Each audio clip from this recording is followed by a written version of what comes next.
Jai Bhim, Huljohar, Bhajaga Periyar. Dear friends, today is the 144th birth anniversary of our beloved Pantavi Periyar. When we speak about Periyar, when we remember Periyar, at this juncture of time, we remember a threat.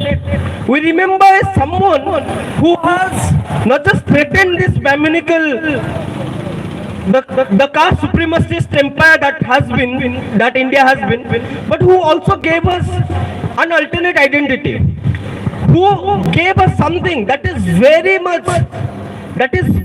serious, that is very much essential to our identity formation. That is called self-respect. The self-respect movement, the very term self-respect itself is exactly why we are here in this country, we are here in this space, in the universities, struggling, fighting and asserting our self-respect and asserting our dignity. This self-respect is very much, the term itself is very much different from dignity. Is dignity is something that is earned, but self-respect is something that is there, that we have for us. And this exactly the self-respect politics is why we could have this organization in JNU in the very first place. We hear many stories. I have come to JNU in 2018. We have heard many stories how the slogan Jai Bhim was a stigma here. How people who used to slogan here Jai Bhim or Hulja, their caste identity was very much visible and they were stigmatized, they were humiliated in this campus. And especially they have the self-respect, especially because they have the self-respect to assert that no, even if you don't give us our deserved dignity, our deserved respectability, this respect is mine, this respect is ours. And this self-respect politics has been started by our beloved Periyar. And that's exactly why we are here in this campus asserting. And to remember Periyar, to remember our own, like my personal history of transformation is also, as I see our beloved Periyar. Periyar has also, gone through a process of transformation. He was in Congress, he led Justice Party. He left Congress, he led Justice Party. Periyar has been one of the icon who, over time has have dialogue with Dr. Ambedkar, have dialogue on multiple lines, on the lines of religion, on the line of community, on the line of ideology. He is a person, Ambedkar and Periyar are existing at the same juncture of history. And they both have taken the same goal of the social justice, of the upliftment of the oppressed communities, of the marginalized, the ex-untouchable communities, the Sudras, the women in this country. But yet their strategy has been very different. The way, the path, the goal they chose is same, but the way that led to the goal has been very different also. When Baba Ambedkar was converting to Buddhism, Periyar faxed him. He sent him a fax about his decision. Yet Baba Ambedkar converts, and Periyar also speaks a lot about religion. He analyzes him. He's one of the best analysts of Hinduism. And Periyar writes something that in Hindi Lalay Singh Yadav translated Sachi Ramayana. And this Sachi Ramayana, for Sachi Ramayana was considered seditious, anti-national at a point. That book was banned. And that banned book,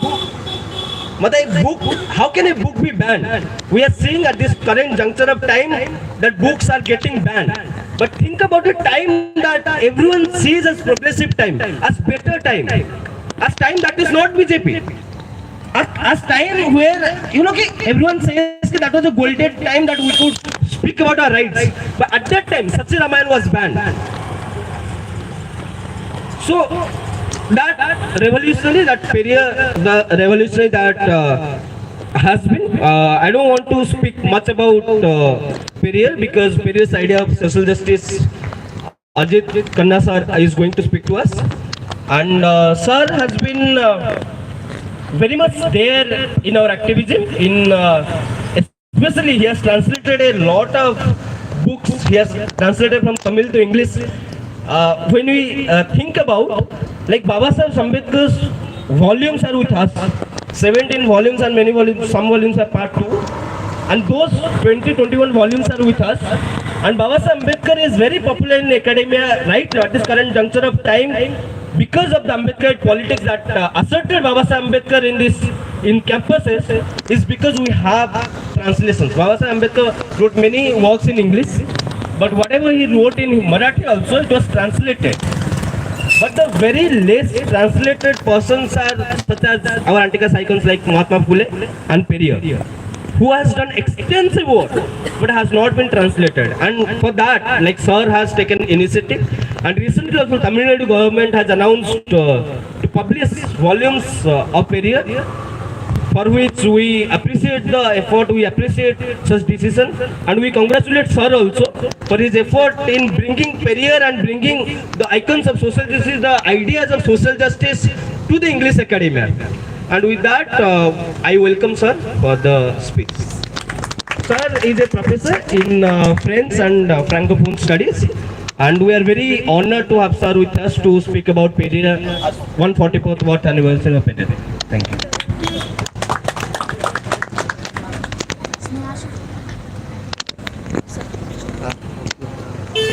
Can I?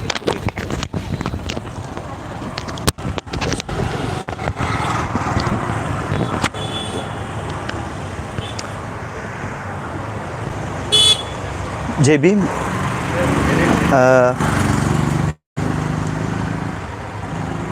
you must have read a lot or heard about him. Periyar, for those who don't understand Tamil, because he has spoken about 10,000 meetings, over 20,000 hours in his life of 94 years and few months. There's a lot to talk about him. In fact, this gentleman was talking about Ambedkar's conversion to Buddhism. In fact, he discussed at length with Periyar, and Periyar is the one who encouraged him to convert, not just alone, as many Indians as possible before the British would leave this country. So he is the one who told him, you convert in lakhs, not just in thousands, in lakhs. So Ambedkar campaigned heavily, wrote extensively, because Periyar was also of the opinion that till the British ruled India, these low caste people would not be discriminated, at least on the basis of touchable and untouchable. So having said this, let me quote what Periyar said, his famous statement: there is no God, there is no God, there is no God at all. He who invented God is a fool. He who propagated God is a scoundrel. He who worships God is a barbarian. He even called Tamil language a barbaric language. Why? Because Tamils were blindly following the Vedic literature. So if you are reading whatever was given by the upper caste, what he calls Brahmins, the Puranas, all those fantastic stories in the name of God, if you read and follow, then you are barbaric. So how does he take this idea, and how does he intertwine with society, which becomes what we call social justice? Because if there has to be a social justice, means it's a given fact that there is social injustice. That's why you have to fight for social justice. So what was the injustice? The vertical injustice. He was asking for horizontal dharma, which is unfortunately vertical dharma, which is varnashrama dharma. You have 4 varnas, where he says, why can't we have all at the same footing? just like Olympic Games. He gives a very simple example. Why can't we have just like 100-meter race where everybody starts at the same point? Whereas here in this system, Sanatana Dharma system, you have somebody 100 years of experience of education, somebody has some 2 generations, somebody has generations of education, and how can you compete with that person who has 2000 years of education, the tradition what they call parampara? I'm told Veda says you have to be, if you have to be a Brahmin, at least 3 generations. Your grandfather's father, then grandfather, father, should have been born in a Brahmin community. Only then can you be Brahmin. And Shudras are, if you see chapter 8 of Rig Veda and formula sutra number I'm forgetting 126, please verify. And it says there are 7 qualities of a Shudra, 7 qualifications you should have. One of the qualification is he or she is a child of a prostitute. Please verify. If I'm wrong, you can put me in jail. That's what A. Raja said. You all must have read that. What is the controversy here? Then you change you amend the Vedas then. Then we should arrest, or we can talk to Raja and say, withdraw your statement. But Vedas have to withdraw such statements. You should have been bought or sold by a Brahmin if you have to be a Shudra. This is what one of the characteristics of Shudra according to this chapter 8 sutra number 126. There are several examples Periyar gives to tell you why you shouldn't be a Hindu. Why even one of his first essays that I translated, I still have the copy. Caste must be destroyed. Why? Why is he trying to destroy caste? If you are a Hindu, you have to have a caste, right? You can be a Christian without a caste. You can be a Muslim without a caste. You can be a Buddhist without a caste. But if you are a Hindu, you have to have a caste. So if you destroy the caste, naturally Hinduism will also be destroyed. That's the strategy. Ambedkar has written a wonderful piece, wonderful essay. Unfortunately, he could not present it in Pakistan, in Lahore. You all know that great work, Annihilation of Caste. So Periyar, Phule and Ambedkar had almost 95% similar idea, similar opinion about Hindu caste system. So what is the social justice that he was talking about? The idea of Periyar's justice.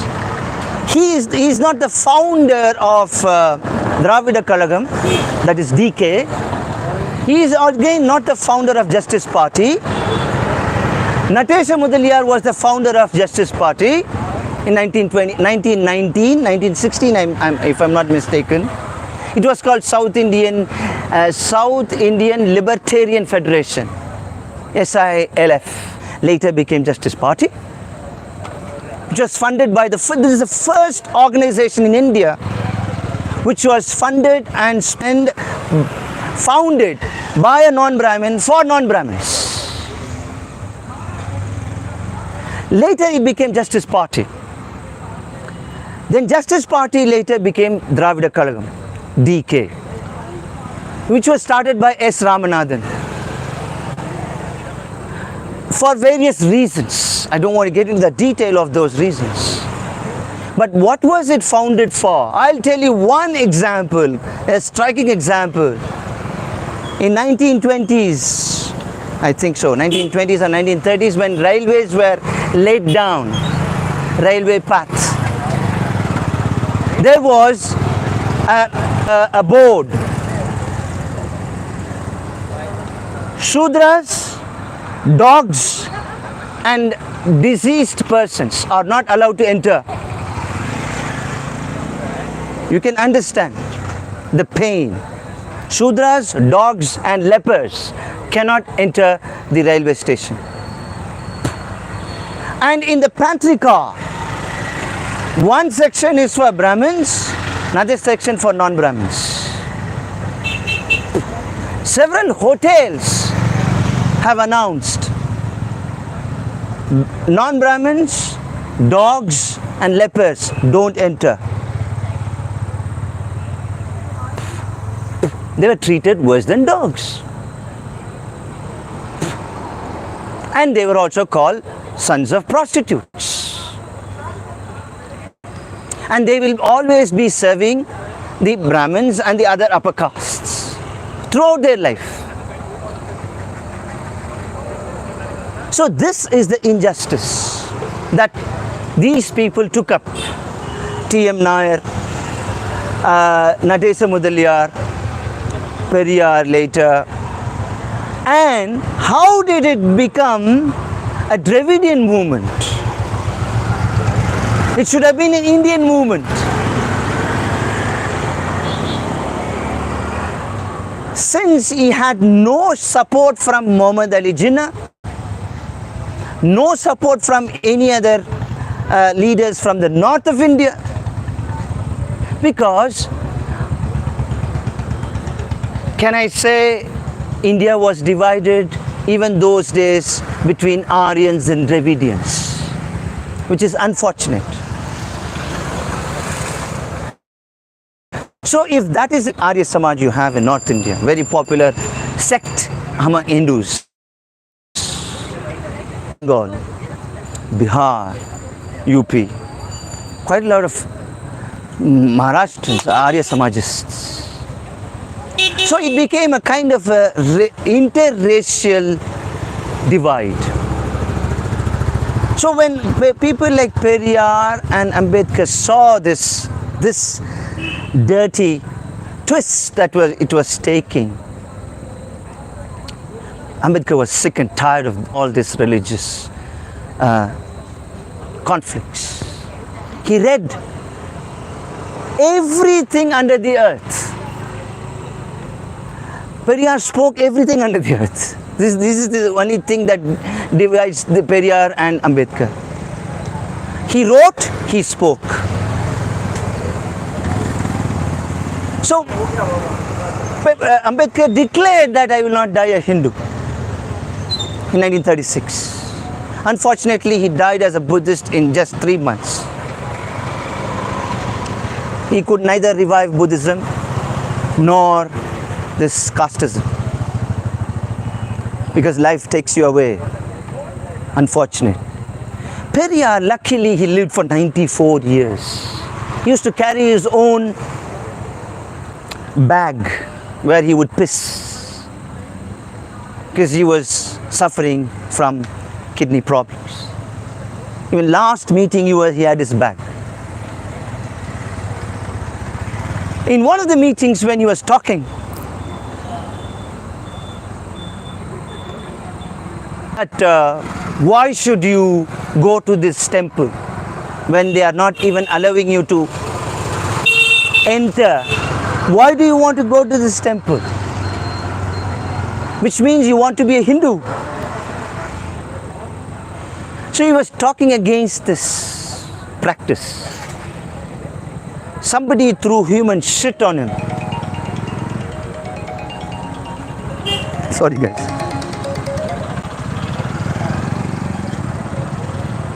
Can you put the microphone? Is it okay now? Yeah, the mic. Is it okay? Yes, sir. So somebody threw human shit. Some threw all shit mixed. Cow dung, human shit, whatever shit. I don't know where they found. They poured it on his head. That's where you have the statue right in front of that temple, right? Another controversial temple. There's a temple in Srirangam, Trichy. Right in front of that there is a statue.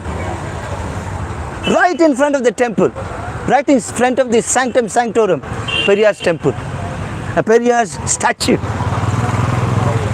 So why that statue was put there is because of this. He was addressing a meeting sometime in 1929, 1930.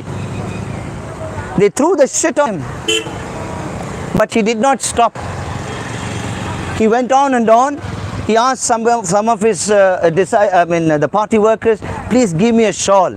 Let me wear it. Otherwise it will be smelling very bad. So he continued speaking for hours. And his wife got to know about it. So she came running to the spot and took him away after the speech. And she was giving a bath to him. What kind of stink are you taking? You're taking this stink. Then he says, society is stinking. It is nothing. Society is stinking more than me. So let me take this stink and let us clean this stink, which is caste. Because it's a very unique experience all over the world. Indian caste experience is very unique. Now you must have read EWS is a fraud. Not yet, it's sub judice. I shouldn't be saying, but we have all read. It's a fraud. One of the petitioners says it's fraud, 100% fraud. Why? It should be given based on social and economic backwardness. A Dalit can be poor today and he can become rich. A Brahmin can be rich today and become poor. We can understand this mobility. But will Brahmin ever become Dalit? Will Dalit can ever become Brahmin? That mobility is what Ambedkar point blank said. This is the main criterion for reservation. If the social mobility is not accessible, then you need reservation, which is logical. You may have reservations against reservation, but give those people who are benefiting from this reservation. Periyar fought throughout his life along with Ambedkar. In South, in West, North, quite a lot of people fought right from the beginning. And we must thank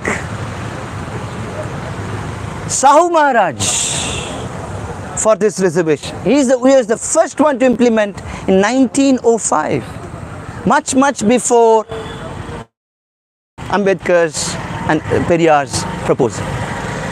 He is the first one to reserve seats for what you call now other OBCs. Those days there was no OBC. The lower caste people, the Pariyars, the Panchamars, what you call Chamars and Bangis. And this social equality, egalitarianism, the horizontal reservation that Ambedkar was trying to theorize and conceptualize, and he gave a wonderful speech in Parliament in 1949. Why Muslims need, why women need, why Dalits need, why other minorities, nomadic tribes need. I'm happy at least now 4 tribes have been included in the ST list recently. 2 major nomadic tribes from my village. I'm happy they are in the scheduled tribe list. One from Himachal, one from Madhya Pradesh, I think, if I'm not mistaken. It's a long battle, my dear friends. It's a very, very long battle. Those of you who have benefited, please try and understand. Please try and understand that it is not achieved in a day. It's 100 years of fight. Hundreds and hundreds of years of fight against dominant class and caste. Any class can become caste according to the schedule. The President of India has the power to declare so and so class as caste in consultation with Council of Ministers. Periyar and Ambedkar and Phule and Birsa, his achievement has gone unnoticed to all of us. With this just 25 years of age, just 25, just like Bhagat Singh. I just finished reading one book, The Trial of Bhagat Singh. Revolutionaries are not born to live, he says, they are born to die. So he tells his papa, please don't go to the court, waste your time and money, let me die. Hang me right now. He says, shoot me down.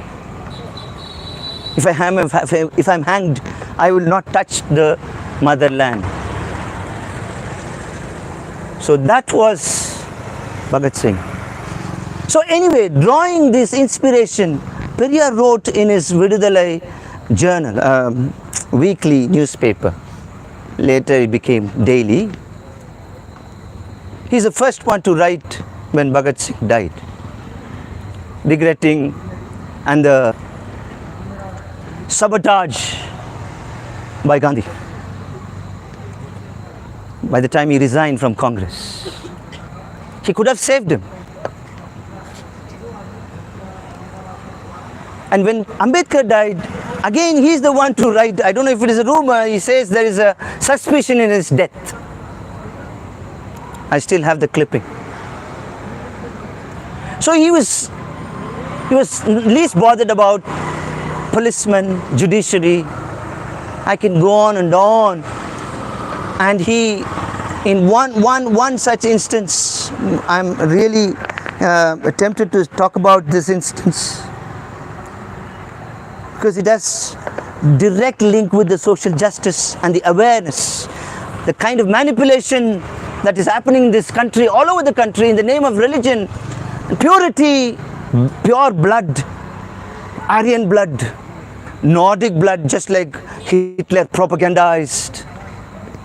And this man, he was announcing one day, I'm going to smash this Ganesh idol. I'm going to smash into pieces. On 8th of July, it will be done here. And he was announcing for 1 week. Every day he would come in the morning and he would shout at the top of the voice, I'm going to break this Ganesha. Whoever wants to witness this, come on 8th Sunday. So he was saying this. And one fellow, caste Hindu, he was waiting for this tamasha. Oh yes, let me see if Periyar has the guts to break Ganesha. So for 8 days, this guy was listening to him. Every day he would also come to listen to Periyar's announcement. So one day, 8th day came, he broke it. He really broke it. And this guy went to the court. He has hurt my sentiments and he has destroyed God and a public property. So he was summoned to the court. Judge asked him,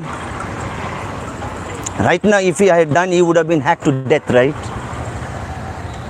But anyway, judge asked him, did you break the Ganesha? Yes, I did. Isn't it wrong? No. How is it wrong?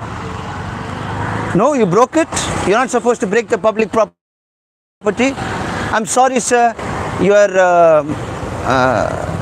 the person who complained against me is wrong. And you have not checked the facts. This is the bill. I bought the clay from so-and-so market. This mold is mine. So this property is mine. It happens to be Ganesha idol. Anything which I bought is mine. So I have the permission, I have the right to break my property. This is how he argued in 1930s. You can't imagine. And he got away with that. He was not punished. He was released immediately. What I'm trying to say is, I'm not telling you to be violent. I'm telling you to be inclusive in your approach. I'm sure you understand what I'm trying to say. Bapsa has to be inclusive. It can't be exclusive. You have to tell them why this Bapsa, why this social justice is denied to this BANP. Isn't it? That's the ring. Birsa, Ambedkar and Phule. These names don't stand for just names. They stand for one ideology, a group of ideologies, and you're all ideologues of this Birsa, Ambedkar and Phule. You have to tell them. You can't be saying that no, I don't want you here. No, you are not my person. She is not from that one. No, you are excluded, you are included. No. You have to tell them. It's not about just reservation, which is the central enmity, right? The main enmity. ये तो reserved वाले हैं. It's not so. With my little experience in JNU as a student as well as teacher, last 28 years I've been observing, Bapsa did not come in just a day. The color of this campus will be blue, declared MSS Pandian, who passed away a few years ago. He's not a Dalit. One doesn't have to be a Dalit to be part of Bapsa. One doesn't have to be a Muslim. One has to be sensitive and sensible. That's the message you have to tell them. You have to pass on. This is inclusive. Look, we are fighting for a cause. And Periyar has given some model. Ambedkar has written down every damn thing under the earth. He has read over 55,000 books. Can you believe it? He used to read 18 hours a day. Whenever he gets angry, he would not speak to anybody. He won't write and publish. That's the message you have. You have everything right on just a click. Google. You type anything, Ambedkar has written on it. Periyar has spoken on it. There is one professor who worked here for some time, who got his PhD from JNU, Aloysius, is almost on the verge of finishing a magnum opus, 10,000 pages of Periyar speeches and writings. He resigned his job to write this book. Please identify such people, educate yourself, agitate, organize. Thank you very much.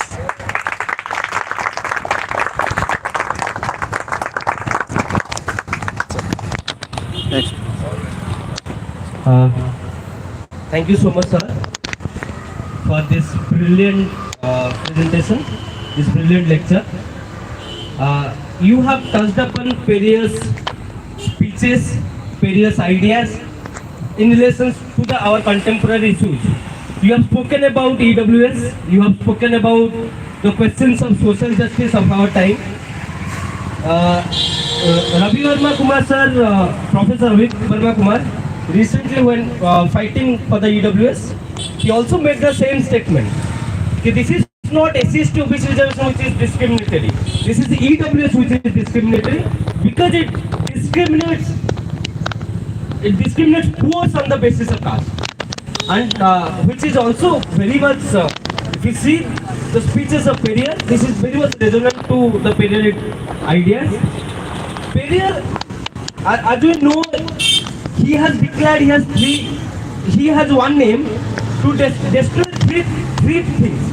One is Periyar has said I have one name to destroy three things. One is to destroy the Brahmins, another is to destroy the Congress party, and the third is to destroy God. And it is one of the most radical statements till today, to destroy Brahmins, to destroy Congress party, to destroy God. Similarly, Periyar, as we know, also was a communist. He was very much influenced by the communist ideals. He was very much understanding of. He had a very good understanding of capitalism, how capitalism can destroy the process of social justice in India. But he is one of the figures who understood to destroy capitalism. Also, you have to go through the process of anti-caste. To understand, to recognize caste. And in many of his speech, he is one person who has highlighted that Congress leaders are Brahmins. The Congress are Brahmins. Their journals leaders are Brahmins. And unless you destroy the Brahmins, you destroy the caste, you cannot speak about social justice in India. And this is exactly why we are also standing here to destroy the three ideals that Periyar has destroyed. And thank you so much for your presentation, and we open the floor for discussion right now. If anyone has any comments or questions, please put forward.